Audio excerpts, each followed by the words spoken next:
Moss is the best bone meal farm, but what is the best farm for you? The easiest farm to build is a cactus farm. All you need is 13 iron for some hoppers and a bucket. They're really simple to build. All you need is some flat land, build 8 wide and a 17 long ditch. Finish the other side, meet it all up and then flood it with some water. Throw in some slabs above it for suspending the sand and cactus above. Fence to knock it all off and you're done. There you go, super simple to build, but the problem is it's absolutely terrible at 5 per hour, so it's not even really worth it. Even if you doubled it and used the space here, which wouldn't take much effort, you'd only get 10. So maybe in the super early game, since it uses pretty much no valuable resources, you can do it, but later on it's not worth it. Keep your cactus for XP. Next up, sugarcane. This is also one of the easiest farms to build. The problem is it's terrible. You might as well just upgrade your cactus farm, you'll be using less resources. It's only really worth it if you're going to build a big farm, like I have in my survival world here. I turn it into paper, and once that's full, the rest will turn into bone meal. So it's more secondary. Moving on to more expensive but viable options, we have pumpkins and melon farms. So you could definitely reduce the cost by cutting out a lot of these observers and having a lot less. You will affect your rates a little bit, but it shouldn't be too bad, especially if you had multiple and hooked them all up. Either way, you're going to get 20 per hour with a pumpkin farm. The good thing about pumpkins is they do provide a 65% chance to increase the level of a composter, but melons outright win, simply because you get multiple slices per plant. So even though the pumpkin is better, this is better because of the sheer numbers. At 87, I would personally say this is a great choice as an alternative for bone meal if you don't need tons of the stuff. Either way, let's move on.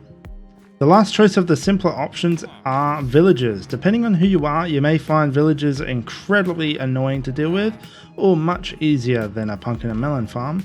Either way, they will net you 20 per hour, so it's really not that great. However, if you set up for these guys to trade with it at the same time, so you figure out a way you can get in and out without them getting hurt or escaping, then you can trade with them on top of them getting you some extra bone meal. So you might as well use them that way instead of locking them in little boxes and making them very sad. You're making them all very sad. Oh, I also mentioned, because of the amount of hopper minecarts and villagers, you might want to be mindful about expanding this too much on a public server. Hopper minecarts and villagers are both very laggy, so you could make the admins a little angry.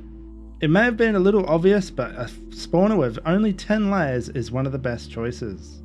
We're going to net 4,200 bone meal per hour, but with that you're also going to be netting over 1,000 gunpowder and string at the same time. This is why this is one of the best things to build for it. Instead of just getting one item, you're getting many. And this is pretty small in terms of farms going. You could double the size of this thing and get your rates much higher. The best farm is, well, depends on what you need to use it for. Honestly, the cactus farm is one of my favorites simply because it's so cheap. You can have it set up so early, and I think I have a soft spot for them because I just like the way they look. With that, pumpkin and melon work so well because they are pretty fast for how little effort they need to be put in. But there's no denying that a mob farm just gives you so much of everything that if you want bone meal as well as gunpowder at some point, you might as well just build that. And the moss farm is more for just if you need moss as well.